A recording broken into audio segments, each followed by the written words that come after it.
আসসালামু আলাইকুম everyone. SSC 2026 tag question নিয়ে যারা চিন্তিত তারা একটি মাত্র রোল দেখে নেন, একটি রোল থেকেই 1 মার্ক কমন ইনশাআল্লাহ। তো সেই রোলটা কি দেখে নেন যে লেট আস অথবা লেটস থাকলে কি হবে, শ্যালই হবে।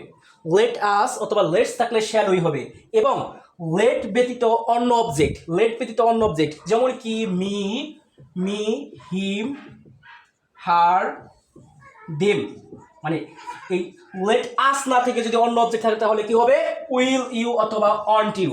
মানে একটি রুল পড়লে আপনি কি 1 মার্ক কমেন্ট পাবেন ইনশাআল্লাহ। তো আমরা এখন একটা এক্সাম্পল দেখবো যে বিগত সালে বারবার আসছে এই লেট থেকে, সেগুলো দেখবো। তো দেখো কি let let let us always speak the truth, এটা এসেছিল রাজশাহী বোর্ড 2025, চট্টগ্রাম বোর্ড 2025 এবং যশোর বোর্ড 2025। অর্থাৎ লেট থেকে একটা না কোনো না কোনো বোর্ডে এসে থাকেই। তো late us always speak the truth, এই যে আস আছে না, লেট প্লাস আস থাকলে সেটা কি হবে, শ্যালই হবে। কোনো কথা নাই, কি হবে, শ্যালই, শ্যাল উই। তো নেক্সট দেখো let's do the work, let's আছে, লেটস থাকলে কি হবে, শ্যাল উই, একদম ইজি, শ্যাল উই কি হবে, শ্যাল উই।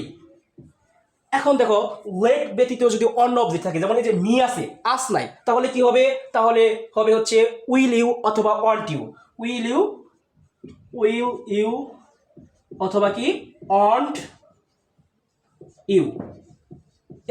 এসএসসি 2026 যারা টেক কোশ্চেনে 5-এ 5 পেতে চাও, মাত্র আমি 20টি রোল দিব। যারা এই টেক কোশ্চেনে ক্লাসটি চাও কমেন্টে জানাও।